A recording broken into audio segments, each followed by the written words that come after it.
Hello students, स्वागत है आप सभी का एक बार फिर से हमारे एक नए सेशन के अंदर। और यहाँ पे हम आपसे शेयर करने वाले हैं और डिस्कस करने वाले हैं हमारा language competence and communication skill, जो कि आप सबको पता है सेमेस्टर फर्स्ट का एक सब्जेक्ट है हमारा, जिसका कोड है हमारा 103। और यहाँ पे जो हमारा टॉपिक रहेगा 3.2, जिसमें है मेथड्स ऑफ लैंग्वेज लर्निंग। तो अगर कोई और बच्चा देख रहा है किसी और इंस्टीट्यूट से या कहीं और कॉलेज से, तो उसके लिए भी ये वीडियो बहुत हेल्पफुल रहने वाली है। तो अगर वहाँ पे उनका टॉपिक है मेथड्स ऑफ लैंग्वेज लर्निंग, जिसमें हमारे ये मेथड्स आ जाएंगे, डायरेक्ट मेथड, बाइलिंगुअल मेथड हो गया, टेक्स्ट बुक मेथड हो गया, ठीक है, ग्रामर ट्रांसलेशन मेथड हो गया, इंडक्टिव एंड डिडक्टिव मेथड हो गया। तो ये अगर है आपके करिकुलम के अंदर तो आप इस वीडियो को देख सकते हो एंड तक। और बाकी जो बच्चे जम्मू यूनिवर्सिटी से कर रहे हैं तो उनके रेफरेंस में तो ये बहुत अच्छी वीडियो रहने वाली है। और इसकी पीडीएफ आपको मिल जाएगी रिवीजन के लिए टेलीग्राम पे, ठीक है, आप आ सकते हो और वहाँ पे आप डैम करना, ठीक है। फिर मैं आपको वहाँ पे इसकी पीडीएफ भी प्रोवाइड कर दूँगा ताकि आप इसको रिवाइज़ कर सको। तो रिवाइज़ करने की ज़रूरत तो पड़ने वाली नहीं है, ठीक है। आप जब वीडियो देखोगे, ठीक है, तो साथ साथ में मेन पॉइंट्स जो है वो लिखते चलो, ठीक है। तो देखो यहाँ पे सबसे पहला जो हमारा मेथड रहेगा that is a direct method. लेकिन उससे पहले मैं आपको बता देता हूँ कि जो भी हमारे नए बच्चे हैं जो फर्स्ट सेमेस्टर के में हैं, ठीक है, तो हमारे चैनल को सब्सक्राइब कर दो, ठीक है। बाकी आपको हर एक जो भी सब्जेक्ट होगा आने वाले टाइम में, सेकंड सेमेस्टर हो गया, ठीक है, थर्ड हो गया, हमारा फोर्थ सेमेस्टर हो गया, तो उन सभी के वैसे मैक्सिमम नोट्स अपलोडेड हैं, ठीक है, हैंड रिटन से लेके दूसरे पीडीएफ्स भी कंप्यूटराइज यानी टाइप्ड, तो वो भी आपको मिल जाएंगे आने वाले टाइम में। तो बहुत हेल्प होने वाली है आपकी। सो जुड़े रहें हमारे साथ, ठीक है, और वीडियो को लाइक करना नहीं भूलना आप लोगों ने। सो शुरू करते हैं हम आज का यहाँ पे, ठीक है। तो सबसे पहला हमारा आ जाएगा डायरेक्ट मेथड, ठीक है। तो डायरेक्ट मेथड मतलब सीधा निर्देश देना, ठीक है, यही होता है इसका मतलब, ठीक है। तो जो इसके प्रिंसिपल एडवोकेट्स थे, जो अगर लिखना चाहते हो तो लिख देना, ठीक है, ये पेंडरगास्ट और साउवियर थे, ठीक है, जिन्होंने इसे सबसे पहले जो है वो मेथड को जो है वो मतलब एडवोकेट करा और इन्होंने प्रपोज करा था नेचुरल मेथड, और बाद में इसका नाम पड़ गया डायरेक्ट मेथड, ठीक है। कि हम जो है वो नेचुरल तरीके से जो है वो लैंग्वेज सिखाएंगे, जो भी बच्चों को आपने टारगेट लैंग्वेज सिखानी है। तो मीनिंग आप जब भी लिखोगे तो इस मेथड को हम जो है वो नेचुरल मेथड भी कहते हैं, ठीक है, और फोनेटिकल मेथड भी कहते हैं, एंटी ग्रामेटिकल मेथड भी कहते हैं। और बाकी इसमें क्या होता है, जैसे मैंने बताया कि आप जो है वो लैंग्वेज यहाँ पे सिखाओगे बच्चों को, जो भी फॉरेन लैंग्वेज या आपका टारगेट लैंग्वेज आप सिखाना चाहते हो वो बच्चों को सिखाओगे, लेकिन आप जो है वो विदाउट ट्रांसलेशन मतलब नेटिव लैंग्वेज का यूज़ नहीं करोगे उसको सिखाने में कोई भी आप नेटिव लैंग्वेज का यूज़ नहीं करोगे, ठीक है। तो मतलब जो भी लैंग्वेज आपने सिखानी है सारी की सारी इंस्ट्रक्शंस आप बच्चों को उसी लैंग्वेज में दोगे, and use only the target language, ये वही आ गया।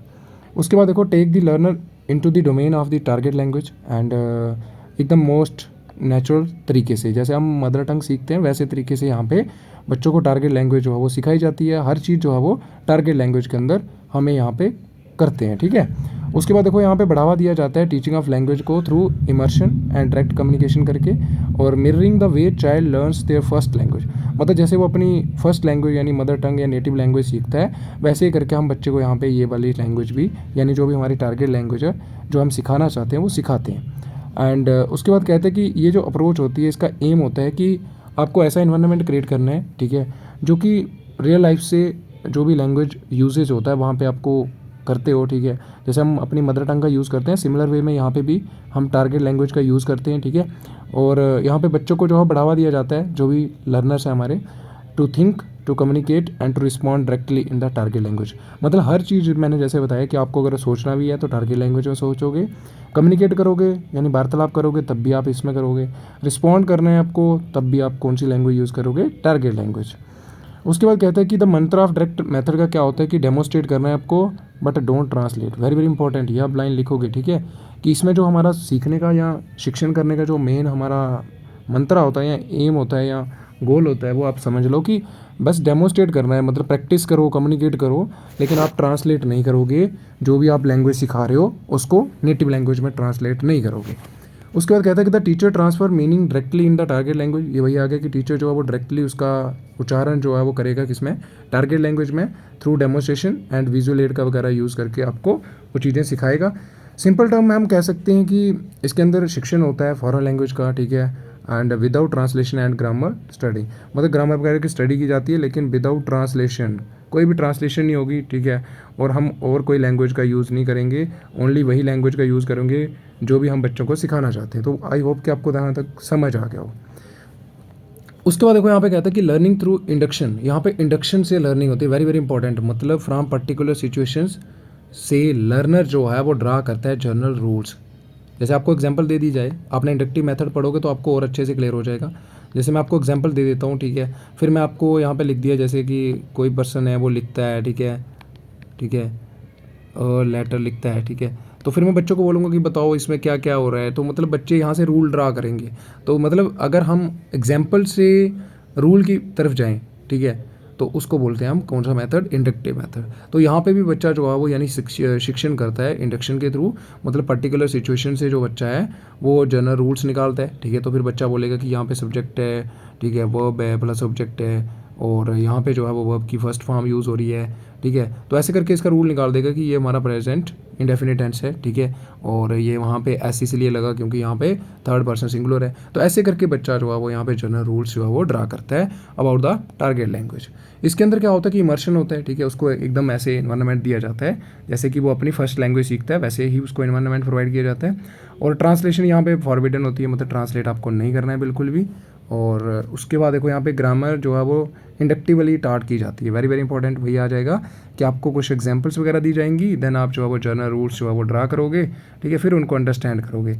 और teaching of vocab and items through real year, यानी रियल ऑब्जेक्टिव वगैरह जो है उसके थ्रू बच्चों को सिखाया जाएगा, ठीक है, वोकैब और आइटम्स। उसके बाद देखो यहाँ पे कहता है कि the direct method name direct because meaning should be connected directly with target language without translation into native language. Again वही लाइन होगी कि डायरेक्ट इसलिए इसका नाम पड़ा क्योंकि यहाँ पे हम बच्चों को मीनिंग जो भी लैंग्वेज सिखा रहे हैं वो हम डायरेक्ट कौन सी लैंग्वेज में सिखाएंगे, टारगेट लैंग्वेज में, बिना उनको ट्रांसलेट करे उनकी मदर टंग में या नेटिव लैंग्वेज में। तो कंसेप्ट और मीनिंग डायरेक्टली हम टारगेट लैंग्वेज के अंदर उनको इम्पार्ट करेंगे। उसके बाद यहाँ पे कुछ अजम्पशंस हैं, ठीक है, किस किस अजम्पशंस के आधार पर होता है। तो कहते हैं कि लैंग्वेज जो है वो can be learn only through demonstration, ठीक है, instead of analytical procedure of explaining grammar rules. तो इन्होंने बोला कि बच्चा जो है वो डेमोस्ट्रेट करके चीज़ों को सीखता है, मतलब एक्सपीरियंस करके, ठीक है, उसके साथ एक्सपेरिमेंट करके सीखता है। इंस्टेड ऑफ आप उसको रटा दो, रूल्स वगैरह बता दो, तो उससे बच्चा जो है वो नहीं सीखेगा। And student must be encourage to use language naturally and spontaneously, ठीक है, ये वही आ गया, ठीक है, कि बच्चा जो है यहाँ पे उसको इनकरेज किया जाता है कि वो लैंग्वेज का यूज़ करे नेचुरली, जैसे वो फर्स्ट मदर टंग लैंग्वेज सीखता है, ठीक है, दूसरों को देख देख के, ठीक है, और वहाँ पे तो ट्रांसलेशन नहीं की जाती ना, तो सिमिलर वे में यहाँ पे भी बच्चे को इनकरेज किया जाता है। एंड देन आ जाएगा लर्निंग ऑफ सेकेंड लैंग्वेज, जो है वो देखा जाता है कि वो पैरेलल है, कि जैसे हम फर्स्ट लैंग्वेज सीखते हैं तो उसके पैरेलल ही जो है वो बच्चा सीखता है, ठीक है, जैसे कि वो फर्स्ट लैंग्वेज सीखता है। And this method emphasize the importance of sound and direct association of language. ये वही आ गया कि यहाँ पे जो बढ़ावा दिया जाता है वो किसको दिया जाता है कि साउंड आइडेंटिफाई करनी है आपको, ठीक है, एंड जो भी लैंग्वेज है उसके बीच में एसोसिएशन यानी क्या उसमें संबंध है वो आपको यहाँ पे देखने होते हैं। एंड फिर उसके आधार पर आप जो है वो चीज़ें सीखते हो। प्रिंसिपल वही आ गया कि इंस्ट्रक्शंस आप किस में दोगे, ओनली टारगेट लैंग्वेज का यूज़ करोगे, ट्रांसलेट कभी नहीं करोगे, ठीक है, और डेमोस्ट्रेट करोगे, वही आ जाएगा, ठीक है, यानी बच्चों को अगर पढ़ाना है तो रियली मीन्स रियल ऑब्जेक्टिव वगैरह जो है वो यूज़ करोगे, ठीक है, उनकी आप जो है वो अगर एड्स यूज़ कर रहे हो, टीचिंग एड्स। फिर only everyday vocab and sentences जो है वो बच्चों को आप सिखाओगे यहाँ पे, और इंडक्टिवली आप ग्रामर पढ़ाओगे, मतलब एग्जाम्पल की से हम जो है वो रूल की तरफ जाएंगे, ठीक है, ये याद रखना। तो बहुत सारे बच्चों को कन्फ्यूजन्स होती है, ठीक है, तो ये याद रखना। उसके बाद आ जाएगा ओरल ट्रांसमिशन होगी ज़्यादातर, एंड स्पीच एंड लिसनिंग पे ज़्यादा यहाँ पे बढ़ावा दिया जाता है। फिर आ जाएगा लर्निंग बाई सेल्फ करेक्शन, बच्चा जो है वो खुद गलतियाँ करेगा फिर खुद को करेक्ट करेगा, ठीक है, तो वहाँ से सीखेगा वो। और सिलेबस जो है वो बेस्ड होता है ऑन सिचुएशंस और not on usually linguistic structure के आधार पर नहीं होता है कि आपको हाँ हमने यहाँ पे रूल पढ़ा दिया ऐसे करके, कुछ भी नहीं होता यहाँ पे। फिर आ जाएगा करेक्ट प्रोनाउंसिएशन, उसके ऊपर ज़्यादा बढ़ावा दिया जाता है बच्चों की इंप्रूव करने के लिए। And learn to think in target language, ठीक है, बच्चों को यहाँ पे सिखाया जाता है कि आपको टारगेट लैंग्वेज के अंदर सोचना है, और कम्युनिकेशन जहाँ पे जो है उसको ज़्यादा फर्स्ट प्रेफरेंस दी जाती है कि आपको ज़्यादा से ज़्यादा कम्युनिकेट करना है। उसके बाद टेक्निक क्या होती है यहाँ पे, वही आ जाएगा कम्युनिकेशन करके या ओरली आप जो है वो यहाँ पे सिखाते हो, ठीक है, ज़ोर ज़ोर से पढ़ना, ठीक है, डिक्टेशन की जाती है टीचर्स के द्वारा, 3 टाइम वो पढ़ेगा, ठीक है, पहले लैंग्वेज को, फिर बच्चों को बोलेगा। मैप ड्राइंग हो गया, ठीक है, जैसे कि फॉर एग्जांपल आपको मैप दे दिया, ठीक है, तो बच्चों को बोला जाएगा कि इनके जो भी नाम है वो यहाँ पे लिखो। देन आ जाएगा विदाउट लेबलिंग, भैया आ गया let students do it. Paragraph writing करने को बोल सकते हो आप बच्चों को अपने शब्दों के अंदर, लेकिन लैंग्वेज कौन सी यूज़ करोगे, टारगेट लैंग्वेज।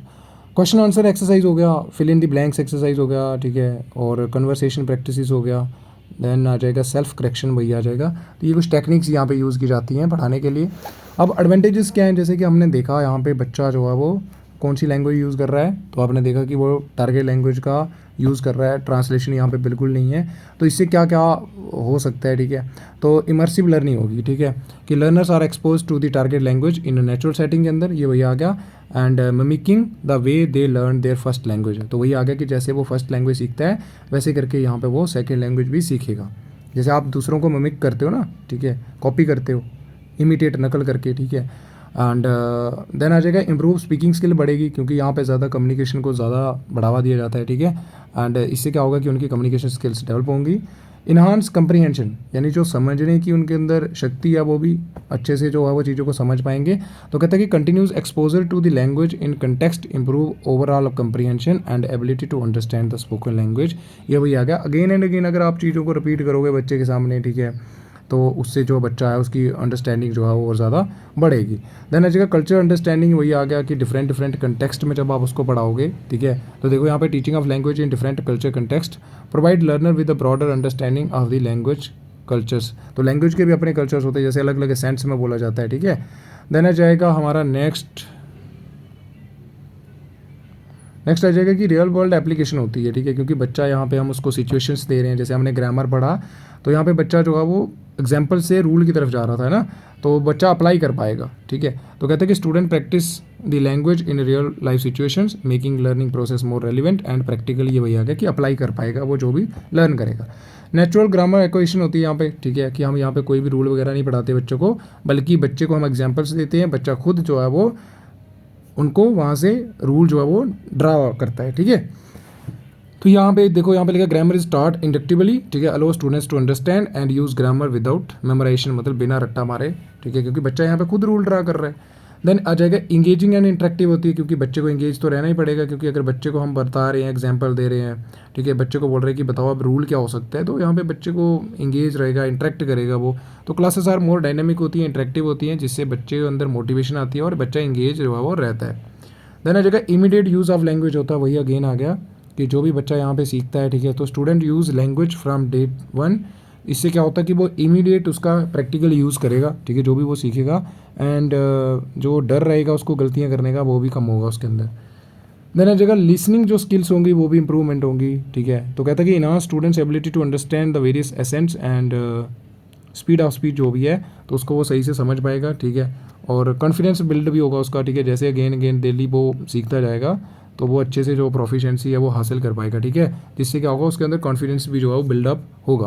तो daily use of target language enhance students confidence in that very language, मतलब उस लैंग्वेज के अंदर उनका जो कॉन्फिडेंस होगा वो भी बढ़ेगा।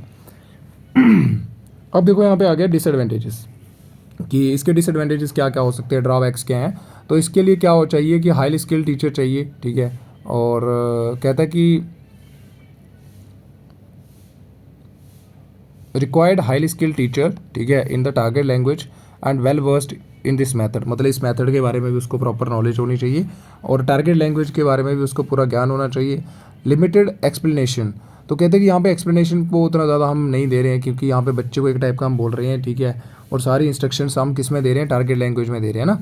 तो देखो यहाँ पे कहते हैं कि complex grammar rules and vocab might not be thoroughly explained, जिससे वजह से क्या होता है कि उसकी अंडरस्टैंडिंग में गैप आ सकता है, क्योंकि यहाँ पे हम बच्चे को खुद बोल रहे थे ना कि इंडक्टिवली पढ़ा रहे थे, ठीक है, बच्चे को हम एग्जांपल्स दे रहे थे, बच्चा रूल ड्रा कर रहा था, ठीक है, कि क्या रूल हो सकता है ग्रामर, तो इससे क्या होगा कि एक्सप्लेनेशन के तो चांसेस कम हो गए ना यहाँ पे, तो जिसकी वजह से क्या होता है गैप हो सकता है उसकी अंडरस्टैंडिंग में, ठीक है, नॉन एम्बिग्यूटी हो सकती है।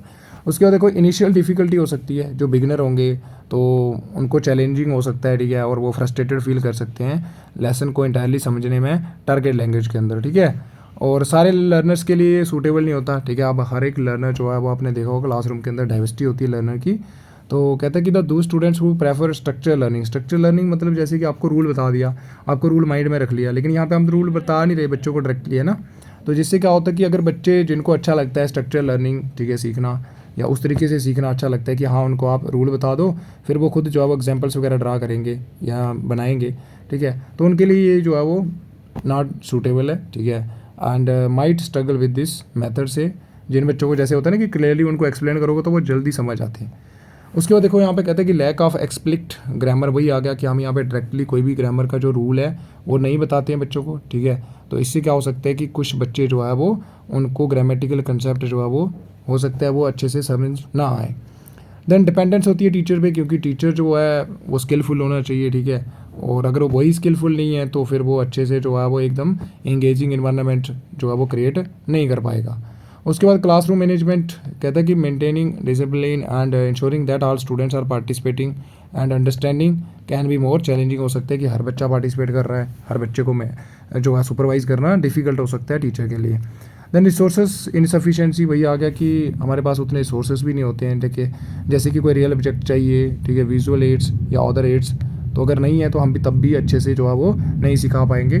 फॉर एग्जांपल हमने फ्रेंच सिखानी है और हमारे पास फ्रेंच के रिलेटेड ना कोई वहाँ पे टीचिंग एड है, ठीक है, ना कोई पर्टिकुलर अच्छी सी बुक है, तो ये जो है वो हम अच्छे से नहीं सिखा पाएंगे। देन आ जाएगा not ideal for large classes के लिए, ये आइडियल नहीं होता है, ठीक है। यहाँ पे बच्चे जो है वो इंटरेस्टेड नहीं होंगे, बहुत अगर साइज़ 100 बच्चों का है तो बच्चे इंटरेस्टेड नहीं होंगे, तो आप कभी सिखा ही नहीं सकते इस मेथड से। उसके बाद देखो यहाँ पे असेसमेंट का चैलेंजेस हो सकते हैं, ठीक है। जो भी ट्रेडिशनल मेथड होते हैं हमारे असेसमेंट के, आंकलन के, तो उससे हम जो है वो बच्चों की लर्निंग जो है प्रोग्रेस उसको असेस या इवेल्युएट नहीं कर सकते, ठीक है, जो भी हमारे ट्रेडिशनल अप्रोचेस हैं। उसके बाद आ जाएगा हमारा सेकंड मेथड, ठीक है। तो आई होप कि आपको यहाँ पर समझ आ गई होगी, सिंपल है, ठीक है, इसमें कुछ है नहीं उतना। और बाकी देखो यहाँ पे सेकंड मेथड बाईलिंगुअल मेथड, तो यहाँ पे अगर आपको ऊपर वाले की समझ आई होगी तो ये आपको आसानी से हो जाएगा। बाई मीन्स यहाँ पे 2 हम भाषाओं का यूज़ करेंगे, ठीक है, बच्चों को लैंग्वेज सिखाने के अंदर, सिखाने के लिए। तो कहते हैं कि bilingual method of second language teaching was introduced by CJ डॉर्सन 1967 के अंदर उन्होंने इंट्रोड्यूस करा इसको। एंड यहाँ पे क्या होता है कि जो लैंग्वेज की शिक्षण होता है या लैंग्वेज का अधिगम होता है, वहाँ पे टीचर जो है वो एंड स्टूडेंट को अलो किया जाता है, ठीक है, कि वो 2 लैंग्वेज का यूज़ कर सकते हैं, एक तो टारगेट लैंग्वेज का और दूसरा जो वो लैंग्वेज सीखना चाहते हैं, ठीक है। सॉरी एक तो टारगेट लैंग्वेज हो गया ना जो वो सीखना चाहते हैं, और दूसरा मदर टंग का, तो यहाँ पे लिखा हो, हाँ, तो दूसरा कौन सा लैंग्वेज यूज़ करेंगे, वो मदर टंग का। तो which is use to achieve the target language, मतलब बच्चों को अगर अच्छे से समझाना है तो हम क्या करेंगे, टारगेट लैंग्वेज के साथ साथ मदर टंग या फिर जो भी वो नेटिव लैंग्वेज बोलते हैं वो हम उन दोनों का यूज़ करेंगे बच्चों को लैंग्वेज सिखाने के लिए, ठीक है, कौन सी लैंग्वेज जो भी हमारा टारगेट है, ठीक है। तो कहते हैं कि the teacher frequently read and transform the text into mother tongue to the peoples, तो जो भी वो टारगेट लैंग्वेज के अंदर पढ़ेगा फिर उसको वो दूसरी लैंग्वेज के अंदर ट्रांसफॉर्म करेगा टेक्स्ट को, जैसे जो भी मदर टंग है बच्चों की जो पहले से उनको अच्छे से आती है, फिर बच्चे जो है वो इस तरीके से यहाँ पे टारगेट लैंग्वेज को सीखेंगे। तो मेन स्टेजेस वही होती हैं, यहाँ पे प्रेजेंट करता है टीचर, ठीक है, फिर बच्चे प्रैक्टिस करते हैं, ठीक है, और बाद में बच्चे खुद से जो है वो टारगेट लैंग्वेज के अंदर प्रोडक्शन करते हैं। प्रोडक्शन मीन्स खुद सेंटेंसेस बनाएंगे, ठीक है, खुद जो है वो बात करेंगे टारगेट लैंग्वेज के अंदर। तो ये आप लिख सकते हो, 3 मेन स्टेजेस होती हैं। करैक्टरिस्टिक्स की बात करें यहाँ पे तो देखो करैक्टरिस्टिक्स वही आ गया कि यहाँ पे फर्स्ट लैंग्वेज यूज़ कर सकते हो आप, ठीक है। और कहते हैं कि teacher is not required to make situation बनाने की कोई ज़रूरत ही नहीं है, सिंपली आप जो है वो जो भी टारगेट लैंग्वेज है उसमें रीड करो, देन उसको ट्रांसफॉर्म करो किसी दूसरी लैंग्वेज में जो भी उनकी नेटिव लैंग्वेज है, ठीक है। तो इससे आसानी से वो सीख जाएगा, हमारी जो भी टारगेट लैंग्वेज है उसको मीनिंग पता चल जाएगा कि हाँ अच्छा अगर इसका मीनिंग हमारी नेटिव लैंग्वेज में ये है तो टारगेट लैंग्वेज में इसका ये मतलब होता है, समझ आई। तो sentences is the unit of teaching, तो सेंटेंसेस सिखाए जाते हैं यहाँ पे बच्चों को, इंटेंसिव प्रैक्टिस की जाती है बहुत ज़्यादा, एंड प्रोनाउंसिएशन पे ज़्यादा बढ़ावा दिया जाता है। उसके बाद कहते हैं कि ट्रांसलेशन टेक्निक, वो तो मैंने बता ही दिया कि टारगेट लैंग्वेज के जो भी वर्ड सेंटेंसेस होंगे उनको हम ट्रांसलेट करेंगे किसमें, नेटिव लैंग्वेज के अंदर, और ग्रामर एक्सप्लेनेशन जो है वो नेटिव लैंग्वेज के अंदर दी जाएगी बच्चों को। देन आ जाएगा पैरेलल सेंटेंसेस जो है वो बच्चों को सिखाए जाएंगे, मतलब टारगेट लैंग्वेज के साथ साथ नेटिव लैंग्वेज में भी उनको मीनिंग जो है वो समझाया जाएगा। फिर यहाँ पे कंप्रीहेंशन पे ज़्यादा जोर दिया जाता है, मतलब समझने पे, और ग्रेजुअल ट्रांजिशन होती है, ठीक है। इनिशियली हम क्या करते हैं, देखो यहाँ पे टारगेट लैंग्वेज को ट्रांसलेट करते हैं किसमें, नेटिव लैंग्वेज में, लेकिन जैसे जैसे बच्चा प्रोफिशिएंसी हासिल कर लेता है तो फिर हम कौन सी लैंग्वेज यूज़ करेंगे, ओनली टारगेट लैंग्वेज, समझ आई। तो ग्रेजुअल जो है वो ट्रांजिशन हम करते हैं, स्लोली जो है मूव करते हैं टूवर्ड्स टारगेट लैंग्वेज। तो शुरू में हम तो अब टारगेट लैंग्वेज में टेक्स्ट पढ़ेंगे, फिर उसको ट्रांसलेट करेंगे, ट्रांसफॉर्म करेंगे नेटिव लैंग्वेज में। तो जैसे जैसे बच्चा जो है वो टारगेट लैंग्वेज के अंदर एफिशिएंट होता जाएगा तो हम सिर्फ कौन सी लैंग्वेज यूज़ करेंगे बाद में, टारगेट लैंग्वेज। तो फोकस ऑन 4 स्किल्स वही आ जाएगा, reading, listening, speaking and writing पे ज़्यादा फोकस किया जाता है। प्रिंसिपल वही आ जाएंगे कि यहाँ पे आप 2 लैंग्वेज यूज़ कर सकते हो, ठीक है। एक तो टारगेट रहेगी, दूसरा mother tongue. And transformation of target language word sentences करोगे आप मदर टंग के अंदर बच्चों को सिखाने के लिए। Combination of direct method and grammar translation method का ये दोनों का क्या है, कम्बिनेशन है, ठीक है। देखो डायरेक्ट मेथड में क्या होता था कि बच्चों को अपन टारगेट लैंग्वेज के अंदर ही सारी चीज़ें जो है वो वहाँ पे जो भी इन्फॉर्मेशन उनको हमने ट्रांसलेक्ट करनी होती थी वो करते थे, ठीक है। लेकिन यहाँ पे क्या हो रहा है कि ट्रांसलेट भी कर रहे हैं हम, तो इसीलिए ग्रामर ट्रांसलेशन मेथड और डायरेक्ट मेथड का ये दोनों का कॉम्बो है। तो no need to create artificial situation यहाँ पे क्रिएट करने की ज़रूरत ही नहीं है for explaining the words and sentences, क्योंकि हम यहाँ पे क्या कर रहे हैं, नेटिव लैंग्वेज को ही टारगेट लैंग्वेज को कन्वर्ट कर रहे हैं किसमें, नेटिव लैंग्वेज में, ताकि बच्चों को अच्छे से समझ आ जाए। तो एडवांटेजेस की बात करें तो देखो बच्चों को अच्छे से समझ आएगी, ठीक है। तो वही आ गया कि immediate translation help students to understand new concept and vocab easily, क्योंकि बच्चों को हम नेटिव लैंग्वेज में इसका मीनिंग बता रहे हैं। फोबिया बच्चों के अंदर जो होता है वो कम हो जाएगा, ठीक है, क्योंकि यहाँ पे हम नेटिव लैंग्वेज का यूज़ कर रहे हैं, जिससे बच्चों को जो चिंता वगैरह होती है, ठीक है, वो कम हो जाती है और बच्चे अच्छे से कंफर्टेबल फील करते हैं, क्योंकि उनको अच्छे से समझ आ रही है, क्योंकि मदर टंग उनको अच्छे से समझ आती है। इससे क्या होगा, वोकैब जो एक्वेशन है, ठीक है, वो भी अच्छे से होगा, क्योंकि हम बच्चों को यहाँ पे डायरेक्ट ट्रांसलेट करके बता रहे हैं मीनिंग, ठीक है। एंड क्लियर ग्रामर इंस्ट्रक्शन वही आ गया कि explaining grammar rules structures in native language ensure करता है स्टूडेंट्स ग्रैस्प ग्रामर ईजिली। तो बच्चे भी जो है ग्रामर अच्छे से समझ पाएंगे, क्योंकि यहाँ पे हम नेटिव लैंग्वेज का यूज़ कर रहे हैं या फिर मदर टंग का। अफेक्टिव फॉर बिगिनर के लिए बहुत इफेक्टिव होता है ये, क्योंकि बच्चों को जो है वो फर्स्ट लैंग्वेज जो है वो हमारी आसानी से समझ आती है, ठीक है। तो ईजिली अंडरस्टैंड सेकेंड लैंग्वेज, यहाँ पे फर्स्ट लिखते ना, ठीक है, फर्स्ट लैंग्वेज, क्योंकि फर्स्ट लैंग्वेज मतलब जो भी उनका मदर टंग होगा या नेटिव लैंग्वेज होगा, ठीक है, तो उनको अच्छे से समझ आती है। जब हम उनको ट्रांसलेट करके बता रहे हैं, ठीक है, जो भी हमारा टारगेट लैंग्वेज है उसको नेटिव में, तो उनको अच्छे से समझ आएगी। देन प्रोनाउंसिएशन बढ़ेगी, उनकी लिंग्विस्टिक स्किल्स जो है वो बढ़ेंगी, ठीक है। और असेसिबिलिटी होती है, मतलब more accessible for student with varying level of proficiency in the target language. For example कोई बच्चे हैं या कुछ बच्चे हैं जिनको टारगेट लैंग्वेज में बहुत ज़्यादा वीक हैं, तो उनके लिए आसानी हो जाएगी समझने में, क्योंकि हम यहाँ पे नेटिव लैंग्वेज का यूज़ कर रहे हैं। तो ये इसके कुछ एडवांटेजेस आ जाएंगे जो कि आप लिखोगे, बहुत अच्छे से यहाँ पे लिखा हुआ है। देन आ जाएंगे डिसएडवांटेजेस क्या है इसके, ठीक है। तो जैसे कि आपने देखा कि यहाँ पे हम डिपेंड रहते हैं किस पे, नेटिव लैंग्वेज पे, ठीक है। तो इससे क्या होता है कि जब हम नेटिव लैंग्वेज में ट्रांसलेट कर रहे हैं, तो जो हमारी एफिशिएंसी होगी बच्चों की, या फिर बच्चे जो प्रोग्रेस होगी बच्चों की टारगेट लैंग्वेज के अंदर, वो यहाँ पे कम देखने को मिलेगी हमें, क्योंकि बच्चों को समझ तो आ रहा है, लेकिन बच्चे उतने ज़्यादा फोकस नहीं ना कर पाएंगे टारगेट लैंग्वेज के अंदर, वो तो उनको नेटिव लैंग्वेज के अंदर मिल जा रहा है, ठीक है, ट्रांसलेट होके, तो वो उतना ज़्यादा जोर नहीं लगाएंगे वो।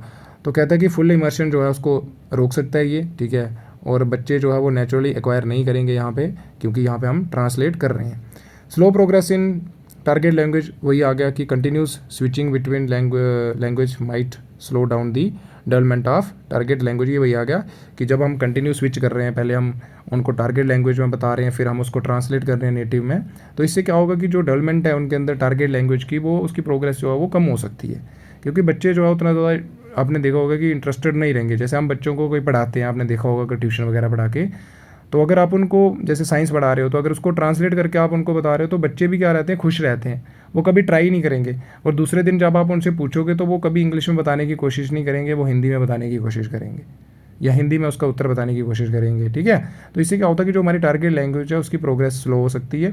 देन आ जाएगा limited exposure to target language, वही आ गया, क्योंकि यहाँ पे हम ज़्यादा जो बच्चों को समझा रहे हैं वो नेटिव लैंग्वेज में समझा रहे हैं, तो इससे क्या होगा कि बच्चे जो टारगेट लैंग्वेज है उसको भी कम जो है वो प्रेफरेंस देंगे, या उसके एक्सपोजर में कम आएंगे। देन प्रोफिशिएंट टीचर जो है वो चाहिए, यहाँ पे आपको दोनों लैंग्वेज उसको अच्छे से आनी होनी चाहिए। पोटेंशियल कन्फ्यूज़न हो सकती है, क्योंकि यहाँ पे बच्चे को 2 लैंग्वेज का यूज़ किया जा रहा है, ठीक है, तो बच्चे को कन्फ्यूज़न हो सकती है, ठीक है। And it is harder for students to separate the 2 language को सेपरेट करना मुश्किल हो सकता है। देन आ जाएगा रिसोर्सेज इंटेंसिव रिसोर्स चाहिए आपको, प्रॉपर टीचिंग एड्स वगैरह चाहिए, सप्लीमेंट्री मटेरियल चाहिए। असेसमेंट का चैलेंज वही आ जाएगा कि जो भी हमारे स्पेशलाइज्ड मेथड नहीं है अगर, ठीक है, यानी ट्रेडिशनल मेथड है, तो उससे हम जो है वो इनकी असेस नहीं कर सकते परफॉर्मेंस बच्चों की। इसके लिए कुछ प्रॉपर जो है वो स्पेशलाइज्ड टेस्टिंग मेथड जो है हमें चाहिए, जिससे हम बच्चे की परफॉर्मेंस जो है वो इवैल्यूएट कर सकें। तो ये इसके कुछ ड्रॉबैक्स आ जाएंगे, और आई होप कि आपको समझ अच्छे से आ रहा होगा। अब आ जाएगा हमारा grammar translation method. Simple method है, जैसे ऊपर पढ़ा हमने, ठीक है, कौन सा मेथड, बाइलिंगुअल, सेम उसी की तरह है, बस यहाँ पे हम बच्चों को ग्रामर सिखाएंगे। और ग्रामर को सिखाएंगे कैसे, ट्रांसलेट करके, बस। तो कहता है कि it is a method of foreign और second language teaching which makes use of translation and grammar study as the main teaching and learning activity होती है यहाँ पे कि ठीक है। और यहाँ पे हम क्या करते हैं, ट्रांसलेशन करते हैं, बस इतना याद रखना। और it was originally use to teach Latin पढ़ाने के लिए और ग्रीक पढ़ाने के लिए इसका यूज़ किया गया था इस मेथड का 19th सेंचुरी के अंदर एंड अर्ली 20th सेंचुरी के अंदर, ठीक है।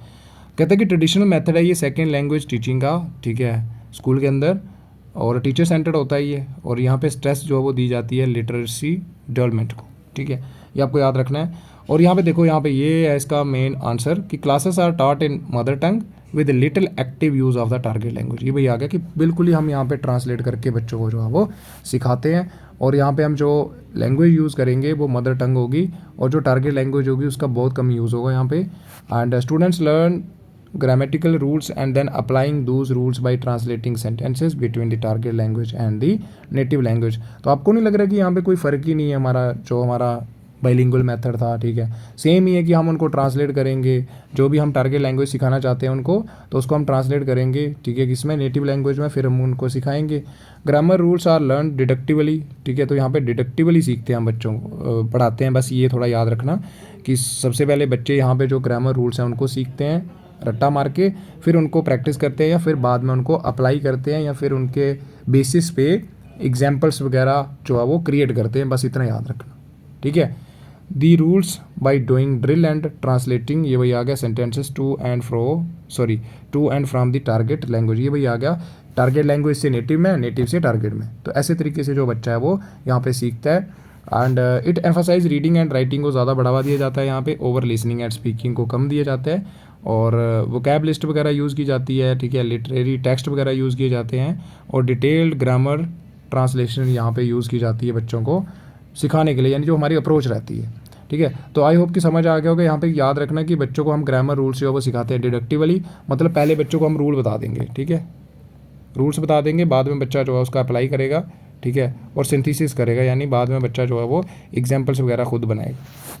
उसके बाद करेक्टरिस्टिक्स वही आ जाएगा कि ग्रामर फोकस्ड होता है, ठीक है, systematic and detail teaching of grammar rules, वही आ गया कि बच्चों को यहाँ पे क्या है, डिडक्टिवली पढ़ा हमने, ठीक है, यानी डायरेक्ट रूल बता दिया। तो डी से डी याद रख लेना, डी से डी याद रख लेना, मतलब डिडक्टिवली का मतलब क्या हो गया, डिडक्टिव मेथड का मतलब हो गया कि आप डायरेक्ट उनको चीज़ रूल बता रहे हो, यानी डायरेक्ट थ्योरी बता रहे हो बच्चों को, ठीक है, और बाद में बच्चे उससे जो है वो थीम वगैरह जो है वो कंक्लूड कर रहे हैं। या फिर अगर हम लैंग्वेज की बात करें तो आप, ये ग्रामर की बात करें तो आप डायरेक्टली उनको ग्रामर रूल बता रहे हो, फिर बच्चे जो है उसके आधार पर या उसका यूज़ करके एग्जाम्पल वगैरह सिंथेसिस कर रहे हैं। देन आ जाएगा ट्रांसलेशन एक्सरसाइज होती है यहाँ पे, ठीक है, कंटिन्यूस एंड फ्रीक्वेंट ट्रांसलेशन होता है सेंटेंसेस का, टेक्स्ट का, between the native and target language. Then आ जाएगा मेमोराइजेशन, रट्टा पे ज़्यादा फोकस होता है यहाँ पे, क्योंकि हम बच्चों को यहाँ पे डायरेक्टली जो है वो रूल वगैरह जो है वो सिखा रहे हैं, ठीक है। और रिटन लैंग्वेज को ज़्यादा बढ़ावा दिया जाता है यहाँ पे, ठीक है, and than the spoken form से, मतलब उतना ज़्यादा बोलने पे, यहाँ कम्युनिकेशन पे ज़्यादा बढ़ावा नहीं दिया जाता है, जोर नहीं दिया जाता है। टीचर सेंटर्ड होता है यहाँ पे ये मेथड, ठीक है। The teacher is the main source of knowledge and authority in the classroom के अंदर, वो उसके हाथ में होती है पूरी। एंड लिमिटेड स्पीकिंग प्रैक्टिस, वही आ गया कि कम्युनिकेशन को उतना ज़्यादा यहाँ पे जोर नहीं दिया जाता है। बाइलिंगुअल अप्रोच है, सेम आ गया कि यहाँ पे 2 लैंग्वेज का यूज़ करेंगे हम, ठीक है। उसके बाद आ जाएगा लिटरेरी कंटेंट, तो ये कहता है कि यहाँ पे आप लिटरेरी टेक्स्ट वगैरह जो है वो यूज़ करते हो, ठीक है, जैसे बच्चों को कोई टेक्स्ट वगैरह जो है वो, जैसे बुक्स वगैरह यूज़ कर सकते हो आप, ठीक है। देन आ जाएगा एक्यूरेसी फोकस होता है, ये एक्यूरेसी फोकस होता है यहाँ पे, ठीक है, कि यहाँ पे ग्रामेटिकल एक्यूरेसी पे ज़्यादा ध्यान दिया जाता है, ठीक है, एंड ट्रांसलेशन पे। उसके बाद स्ट्रक्चर लेसन वही आ जाएगा कि आपको प्रॉपर सेट ऑफ पैटर्न जो होंगे वो दिए जाएंगे, उसके हिसाब से आप जो है वो बच्चों को सिखाओगे, ठीक है। तो ये आ जाएंगे इसके हमारे क्या करेक्टरिस्टिक्स, तो करेक्टरिस्टिक्स ही एडवांटेजेस होंगे हमारे, ठीक है। तो एडवांटेजेस की बात करें, देखो यहाँ पे कहते हैं कि क्लियर ग्रामर अंडरस्टैंडिंग होगी बच्चों को, क्यों, क्योंकि हम डायरेक्ट उनको रूल बता दिए जा रहे हैं यहाँ पे, ठीक है, और बाद में बच्चे अप्लाई करेंगे उनको। डेवलप ट्रांसलेशन स्किल, तो बच्चों को ट्रांसलेट करने की स्किल जो कला है उनके अंदर, कौशल, वो भी, उसका भी विकास होगा, ठीक है। एंड रीडिंग कम्प्रीहेंशन स्किल भी बढ़ेंगी, बच्चे अच्छे से रीड कर पाएंगे। सिस्टमेटिक वोकैब बिल्ड होगा, ठीक है, क्योंकि यहाँ पे बच्चों का हम ज़्यादा रोट मेमोराइजेशन पे फोकस कर रहे हैं, ठीक है। अफेक्टिव फॉर एकेडमिक गोल, ठीक है, useful for student preparing for exam, मतलब जो बच्चे एग्ज़ाम के लिए प्रिपेयर कर रहे हैं डायरेक्टली उनको रूल बता दो तो फिर वो समझ आ जाएगी, और जब वो वहाँ पे देखेंगे तो रूल का अप्लाई करके वहाँ पे वो उसको सॉल्व कर पाएंगे। असेसिबल फॉर बिगिनर के लिए आसान होता है, ठीक है, डायरेक्टली रूल बता दिया तो बच्चे रट लेंगे। एनालिटिकल स्किल्स भी डेवलप होंगी, ठीक है, क्योंकि यहाँ पे एनालिसिस भी करेंगे कि ऐसा क्यों हुआ, ठीक है, जब वो अप्लाई करेंगे रूल्स को। डिसएडवांटेजेस की बात करें यहाँ पे देखो, यहाँ पे कहता है कि lack of speaking skill development, क्योंकि बच्चे को यहाँ पे हम राइटिंग और लिसनिंग पे ज़्यादा फोकस कर रहे थे, ठीक है, और स्पीकिंग पे उतना ज़्यादा नहीं कर रहे थे, कम्युनिकेशन पे, तो वही आ गया कि इससे क्या होगा, स्पीकिंग स्किल डेवलप नहीं होंगी। बोरिंग एंड डिमोटिवेटेड हो सकता है, क्योंकि हम रूल बताए जा रहे हैं, बच्चों को रूल बताए जा रहे हैं, क्योंकि बच्चे यहाँ पे एक टाइप से क्या हो रहे हैं, पार्शली जो है वो एक्टिव हैं, ठीक है, उतने ज़्यादा फुली एक्टिव नहीं है, ठीक है। उसके बाद लिमिटेड प्रैक्टिकल यूज़ होगा इसका, ठीक है, क्योंकि does not prepare students well for real life communication in the target language, क्योंकि यहाँ पे हम क्या करे जा रहे थे, एक मिनट रुकना, ठीक है, क्योंकि यहाँ पे हम बच्चों को क्या कर रहे थे, डायरेक्टली रूल बता रहे थे, ठीक है, नो क्रिएटिविटी, कोई भी क्रिएटिविटी उनके अंदर नहीं आ रही थी, क्योंकि हम सिंपली उनको रूल बता दे रहे हैं। यहाँ तो होता है ना कि बच्चों को हम कोई एग्जांपल देते तो बच्चे फिर रूल्स ड्रा करते, तो कंस्ट्रक्टिविस्ट हो जाता, बच्चे खुद कंस्ट्रक्ट करते तो अच्छे से जो है वो सीखते। तो कहता है कि लिमिटेड प्रैक्टिकल यूज़ होता है, ठीक है, एंड क्योंकि हम बच्चों को यहाँ पर ट्रांसलेट करके बता रहे हैं ना, ठीक है। देन आ जाएगा टीचर सेंटर्ड होता है, तो वही आ गया। एंड लैंग्वेज स्किल जो है उनको निगलेक्ट, मतलब लिसनिंग एंड स्पीकिंग पे उतना ज़्यादा जोर नहीं दिया जाता यहाँ पे। कोग्निटिव ओवरलोड होता है, क्योंकि यहाँ पे हम बच्चों को रटाने पे ज़्यादा फोकस कर रहे हैं। स्लो प्रोग्रेस होगी, क्योंकि ट्रांसलेशन का ज़्यादा यूज़ कर रहे हैं। ओवर एम्फेसाइज ऑन एक्यूरेसी पे ज़्यादा बढ़ावा दिया जाता है, ठीक है। नो मिस्टेक नो लर्निंग, तो अगर मिस्टेक ही नहीं करोगे तो सीखेगा कैसे, तो यहाँ पे क्या है, एक्यूरेसी पे ज़्यादा बढ़ावा दे रहे हैं हम। उसके बाद प्रिंसिपल वही आ जाएंगे कि फोकस ऑन ग्रामर रूल पे ज़्यादा फोकस होता है, ठीक है। ट्रांसलेशन यहाँ पे मेन एक्टिविटी होती है। रीडिंग एंड राइटिंग को ज़्यादा बढ़ावा दिया जाता है यहाँ पे, ठीक है। डिडक्टिव लर्निंग होती है, और यानी डायरेक्टली रूल बताए दिए जाते हैं, फिर बच्चा जो है उसमें से डिडक्ट करता है एग्जाम्पल उनका यूज़ करके। वोकेबलरी लिस्ट दी जाती है उनको, ठीक है। नेटिव लैंग्वेज एज मीडियम होता है यहाँ पे इंस्ट्रक्शन का।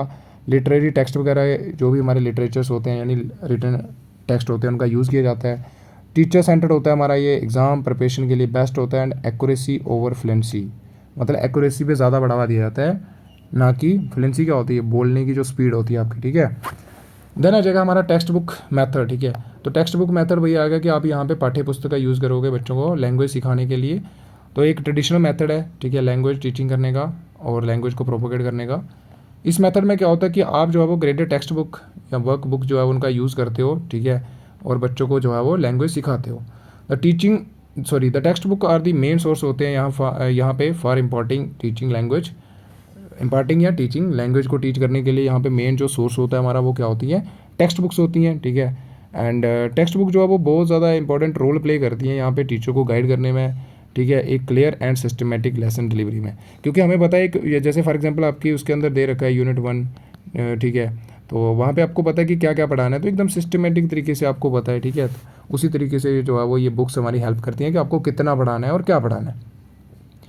It is a textual tool होता है, ठीक है, जो इन्फॉर्मेशन देता है, ठीक है। एक्सरसाइजेज होती हैं इसके अंदर, बहुत सारी एक्टिविटीज़ होती हैं जो कि हेल्प करती हैं स्टूडेंट्स की टू लर्न अ लैंग्वेज। जैसे आप अगर नॉन पढ़ा रहे हो बच्चों को, ठीक है, तो वहाँ पे देखो टाइप्स होती हैं, फिर उसके बाद एक्सरसाइज आ जाती है हमारी, ठीक है, फिल इन दी ब्लैंक्स वगैरह होती हैं। और उसके बाद कहता है कि this method is characterised by a structured and systematic approach to language learning. Structured मतलब आपके सामने लिख रखा है कि आपको यूनिट 1 में क्या पढ़ाना है, ठीक है, फिर उसके बाद यूनिट नंबर 2 में क्या पढ़ाना है, और एकदम सिस्टमेटिक तरीके से लिख रखा होता है। जैसे नोन हो गया, टाइप्स ऑफ नोन हो गया, ट्रेडिशनल क्लासिफिकेशन हो गया, 5 जो थे हमारे, फिर मॉडर्न क्लासिफिकेशन, काउंटेबल अनकाउंटेबल, तो आपको पता है कितना पढ़ाना है, ठीक है, तो वही आ जाएगा। एंड देन करेक्टरिस्टिक्स वही जाएंगे, फिक्स्ड कंटेंट होता है कि कितना पढ़ाना है कितना नहीं पढ़ाना है। एंड टीचर सेंटर्ड होता है, ठीक है, क्योंकि टीचर जैसे जैसे बच्चों को पढ़ाएगा तो बच्चे भी उतना सीखेंगे। एंड प्रेडिक्टेबल स्ट्रक्चर्स होता है, मतलब हमें ऑलरेडी पता होता है कि कितना टॉपिक है, उसके अंदर हमें क्या क्या पढ़ाना है, बुक के अंदर जितना लिखा होगा उतना ही आप पढ़ाओगे। यूनिफॉर्म पेस होती है, मतलब सब बच्चों को, ठीक है, इनक्रेज किया जाता है to progress through the material at similar pace के साथ। लिमिटेड फ्लेक्सिबिलिटी होती है, मतलब आप आउट ऑफ द बुक नहीं जा सकते, जितना लिखा है उतना आपको पढ़ाना पड़ेगा, ठीक है। एंड और बच्चों को भी उतना सीखना पड़ेगा, ठीक है। और यहाँ पे जो बच्चे के नीड एंड इंटरेस्ट हैं वो क्या होते हैं, यहाँ पे उनको निगलेक्ट किया जाता है, मतलब अगर बुक के अंदर दिया है तो आपको सीखना पड़ेगा। फोकस ऑन रिटन लैंग्वेज वही आ जाएगा। एंड ट्रेडिशनल असेसमेंट से हम इसको आसानी से जो है वो इवेल्यूएट कर सकते हैं बच्चों की परफॉर्मेंस। हमें पता है अगर एक्सरसाइज दे दो, जैसे नॉन पढ़ाया तो एक्सरसाइज दे दो उनको। विजुअल एड वगैरह यहाँ पे इलस्ट्रेशंस भी दी होती है, आपने देखा होगा, डायग्राम्स वगैरह, चार्ट्स वगैरह भी दिए होते हैं। होम असाइनमेंट लास्ट में दी जाती है बच्चों को, ठीक है। तो ये आ जाएंगे हमारे इसके करेक्टरिस्टिक्स। अब सिद्धांत क्या होते हैं, देखो स्ट्रक्चरल लर्निंग होती है, मतलब आपको पता है कि कितना पढ़ाना है आपको, और पर्टिकुलर टॉपिक्स दे रखे होते हैं, ठीक है। एंड ग्रेडेड कम्प्लेक्सिटी होती है, कम्प्लेक्सिटी, ठीक है, सॉरी। तो ग्रेजुअल, ग्रेडेड नहीं सॉरी, ग्रेजुअल कम्प्लेक्सिटी होती है, गर्मी बहुत ज़्यादा है तो पता नहीं क्या बोल रहा हूँ मैं। तो ग्रेजुअल मतलब स्लोली स्लोली जो है वो हम सिंपल से कम्प्लेक्स की तरफ जाते हैं। जैसे आपने देखा होगा, अगर ग्रामर की बुक पढ़ाते हो आप, तो वहाँ पे सबसे पहले आपने देखा वर्ड वगैरह होते हैं, अल्फ़ाबेट्स वगैरह के बारे में लिखा होता है, ठीक है। देन आप जो है वो पार्ट्स ऑफ स्पीच के बारे में पढ़ाते हो, फिर आप जो फर्दर कम्प्लेक्स चीज़ें जो है वो पढ़ाते हो।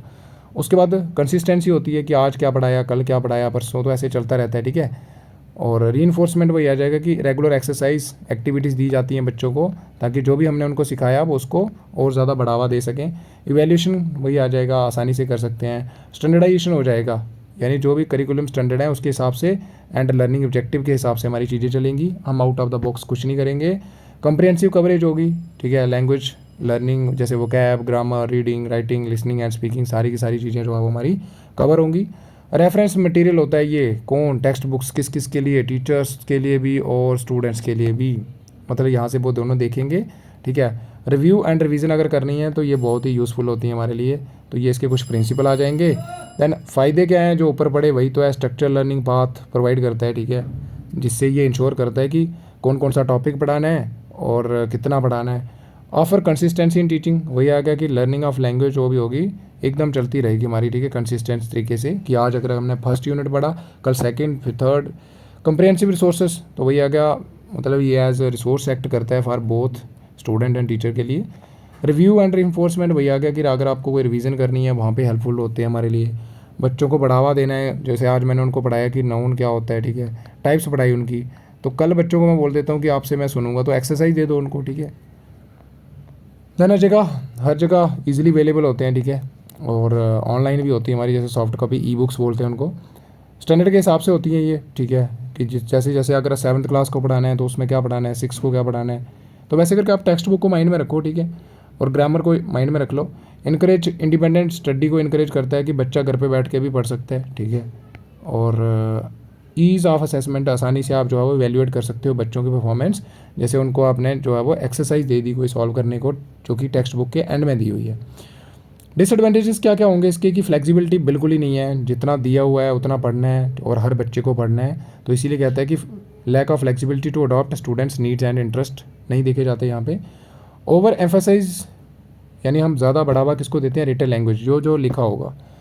पैसिव लर्निंग होती है, मतलब यहाँ पे ज़्यादा टीचर सिखाए जा रहा है, ठीक है, और बच्चे उतना ज़्यादा यहाँ पे एक्टिव नहीं होते हैं, बल्कि वो रट्टा मारने पे जो है वो फोकस करते हैं, टीचर के ऊपर डिपेंड होते हैं हम यहाँ पे, ठीक है।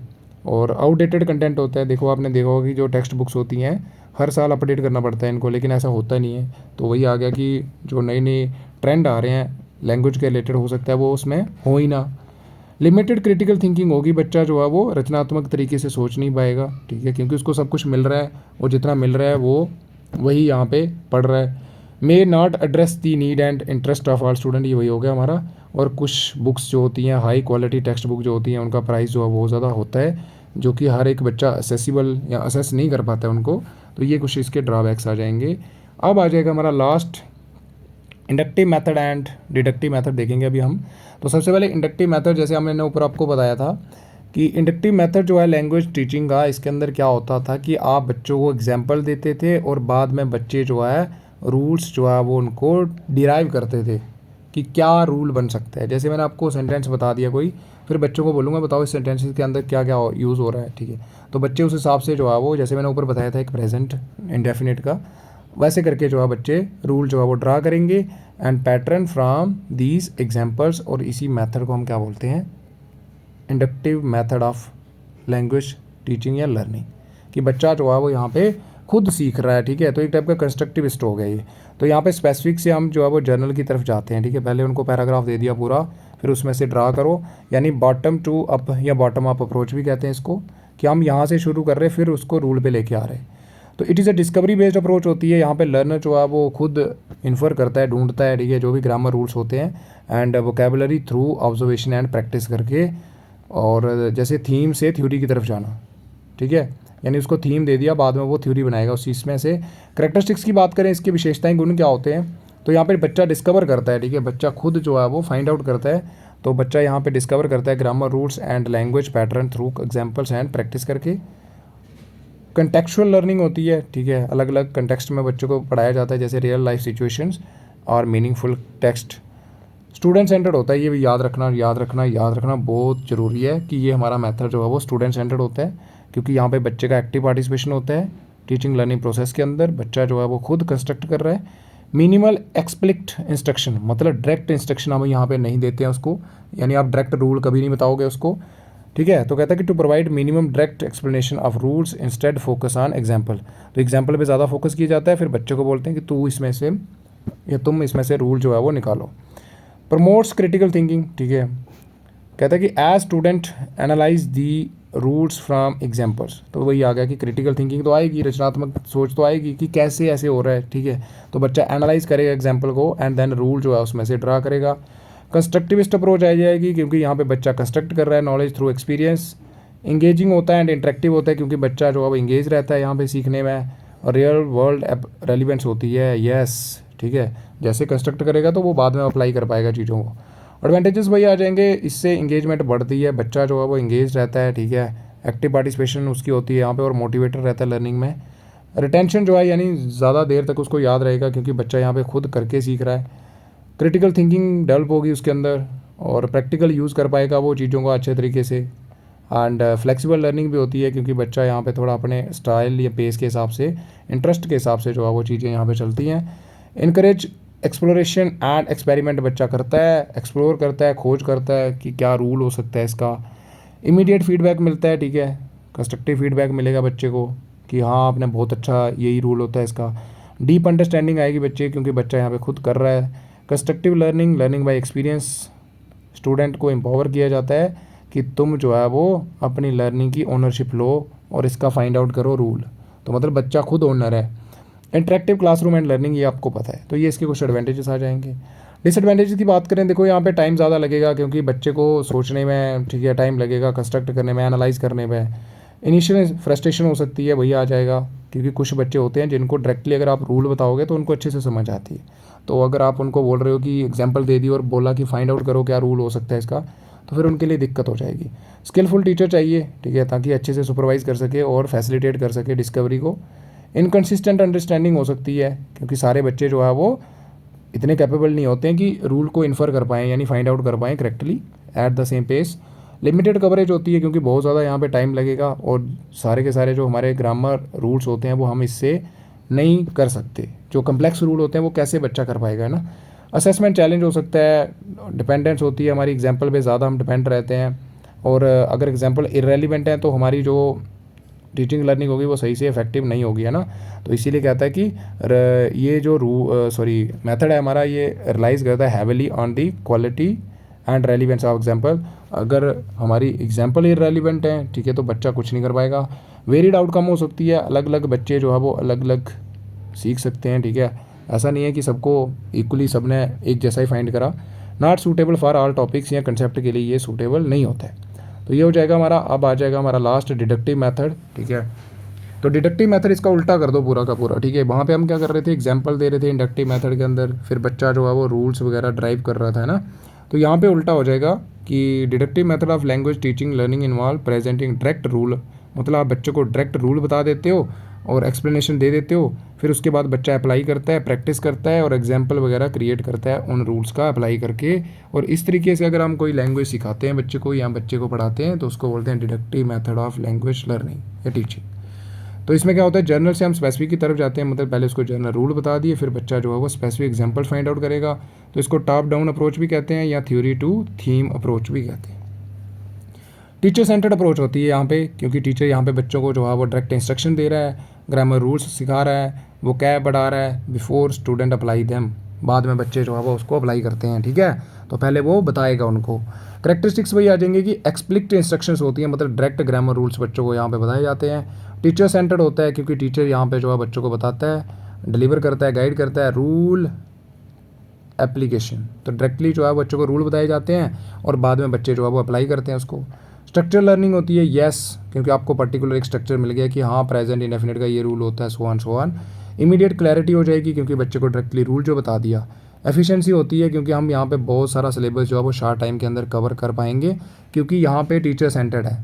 तो टीचर जो है वो रूल बताएगा, एग्जाम्पल देगा, रूल बताएगा, एग्जाम्पल देगा, समझ आई। तो इससे क्या होगा कि हमारा जो सिलेबस है शॉर्ट टाइम के अंदर कवर कर सकते हैं। और रही बात इंडक्टिव मेथड की, तो वहाँ पे हम जो है वो सिलेबस को शॉर्ट टाइम के अंदर कवर नहीं कर सकते क्योंकि वहाँ पे बच्चा खुद टाइम लगाएगा ना सोचने वगैरह में, ठीक है। उसके बाद सीक्वेंशियल लर्निंग होती है, यस सिंपल टू कम्प्लेक्स की तरफ जाते हैं हम। जैसे मैंने बताया पहले हम उनको नाउन वगैरह सिखाते हैं, बाद में हम डायरेक्ट इनडायरेक्ट वगैरह सिखाते हैं। स्टैंडर्डाइज असेसमेंट वही आ जाएगा, फोकस ऑन एक्यूरेसी पे ज़्यादा बढ़ावा दिया जाता है। तो ये इसके कुछ करेक्टरिस्टिक्स आ जाएंगे। देन इसके एडवांटेजेस की बात करें तो वही आ जाएगा, क्लैरिटी एंड प्रिसीजन होगी, बच्चे को अच्छे से क्लियर हो जाएंगी चीज़ें क्योंकि बच्चे को हम यहाँ पे क्या दे रहे हैं, डायरेक्टली लैंग्वेज के रूल्स बता रहे हैं। टाइम हमारा बचेगा और एम्बिग्यूटी जो है वो भी रिड्यूस होगी, ठीक है। और बच्चों के बीच में जो कन्फ्यूज़न हो जाती है वो भी नहीं होगी क्योंकि बच्चे को डायरेक्टली बता दिया कि प्रेजेंट इंडेफिनिट का ये रूल होता है, तो आसानी से उसको समझ आ जाएगी। स्ट्रक्चर्ड एंड सिस्टमेटिक अप्रोच होती है, yes provide systematic and structure learning path, कि आपको ये हमारा प्रेजेंट टेंस होता है, इसके इतने 4 प्रकार होते हैं, इसके ये रूल होते हैं, तो बच्चे आसानी से जो है वो समझ पाएंगे, ठीक है, उनके बीच में डिफ्रेंशिएट कर पाएंगे और उनको एकदम सिस्टमेटिक तरीके से चीज़ें समझ आएंगी। इमीडिएट एप्लीकेशन कर पाएंगे वो, ठीक है, जो भी रूल सीखा उसको अप्लाई कर पाएंगे। ईजी होता है वैल्यूएट करना, स्टेबल लर्निंग एनवायरनमेंट बच्चों को मिलता है यहाँ पे। Suitable for complex rule, yes अगर कोई कम्प्लेक्स रूल है बच्चों को सिखाना है तो हम डिडक्टिव मेथड का यूज़ करेंगे, डायरेक्टली रूल बता दो बच्चों को। टीचर कंट्रोल या सेंटर्ड होता है। रीइंफोर्समेंट एक्यूरेसी, यानी एक्यूरेसी को ज़्यादा बढ़ावा दिया जाता है यहाँ पे। डिसएडवांटेजेस की बात करें तो इसमें पैसिव लर्निंग होती है क्योंकि यहाँ पे टीचर जो है वो बता रहा है रूल, ठीक है, एग्जाम्पल बता रहा है, बच्चों का जो है वो यहाँ पे बहुत ही कम जो है वो पार्टिसिपेशन है। क्रिटिकल थिंकिंग बच्चों के अंदर तो आएगी नहीं क्योंकि बच्चों को सीधा रूल जो बता दिया तो बच्चे बस कुछ नहीं, सब्जेक्ट ऑब्जेक्ट वर्ब की फॉर्म लगा के, सब्जेक्ट वर्ब ऑब्जेक्ट की फॉर्म जो है वो लगा के सीधा आंसर निकाल देंगे। तो क्रिटिकल तो यानी वो रचनात्मक तरीके से सोचने का उनको मौका ही नहीं मिला, ना वो डिस्कवर कर पाएंगे, ठीक है, ना वो रचनात्मक सोच पाएंगे। लिमिटेड इंटरेक्शन होगी क्योंकि यहाँ पे टीचर जो है वो ज़्यादा चीज़ें, यानी टीचर ज़्यादा रोल प्ले कर रहा है। उसके बाद पोटेंशियल बोर्डम हो सकता है, जब रूल बताए जा रहे हो, ठीक है, तो बच्चे जो है वो उनके अंदर इंटरेस्ट खत्म हो सकता है, डिमोटिवेट फील कर सकते हैं या बोर्डम जो होता है यानी। देन आ जाएगा non application to different learning style and pace, ठीक है। तो कुछ बच्चे होते हैं जिनके अलग अलग लर्निंग स्टाइल्स होते हैं या अलग सीखने की जो स्पीड है वो अलग होती है, तो उनके हिसाब से यहाँ पे चीज़ें नहीं चलती हैं क्योंकि टीचर सबको एक साथ सिखाता जाएगा ना रूल। उसके बाद देखो यहाँ पे promote rote memorisation of rule, ये वही आ जाएगा। टीचर सेंटर्ड होता है और टीचर पे डिपेंड रहना पड़ता है यहाँ पे, इसके लिए कॉम्पिटेंट टीचर चाहिए हमें। Less real world relevance, yes क्योंकि यहाँ पे हम बच्चे को ज़्यादा प्रैक्टिकल यूज़ करवाया ही नहीं, सीधा उसको हमने क्या बता दिए, रूल्स, ठीक है। तो ओवरलोडिंग हो सकती है क्योंकि एक ही दिन में आपने उसको पूरे पार्ट्स ऑफ स्पीच पढ़ा दिए तो बच्चे के ऊपर जो है वो बहुत सारी इन्फॉर्मेशन जो है वो एक ही टाइम पे आ गई, जिससे क्या हो सकता है कि बच्चे को सीखने में दिक्कत आ सकती है, ठीक है, क्लैरिटी में दिक्कत आ सकती है। तो ये हमारे इसके डिसएडवांटेजेस आ जाएंगे और आई होप कि आपको बहुत अच्छा लगा होगा, ठीक है। और अगर कहीं पे मेरे से प्रोनाउंस गलत हुआ हो तो कोई बात नहीं, ठीक है, क्योंकि आपको पता ही है कभी कभी हो जाता है, ठीक है। वैसे हुआ तो नहीं होगा लेकिन हाँ, जैसे अगर कोई डिस्टर्बेंस हुई होगी, ठीक है, तो ये थोड़ा आप देख लो और बाकी इसकी PDF आपको जो है वो मिल जाएगी टेलीग्राम पे, ठीक है, और रिवाइज़ कर लेना इसको वहाँ से। सो आज के लिए इतना ही, ठीक है, जल्दी हम मिलते हैं, सारे टॉपिक इस तरीके से हम कवर करेंगे हैंड रिटन, जिससे कि आपको जो है वो डिफ़िकल्टी ना आए, ठीक है, ताकि आपको एकदम सिस्टमेटिक तरीके से हर चीज़ जो है वो आप तक पहुँच जाए। सो आज के लिए इतना ही, मिलते हैं अगली वीडियो में, तब तक के लिए जुड़े रहें हमारे साथ, ठीक है, और bye bye and have a good day.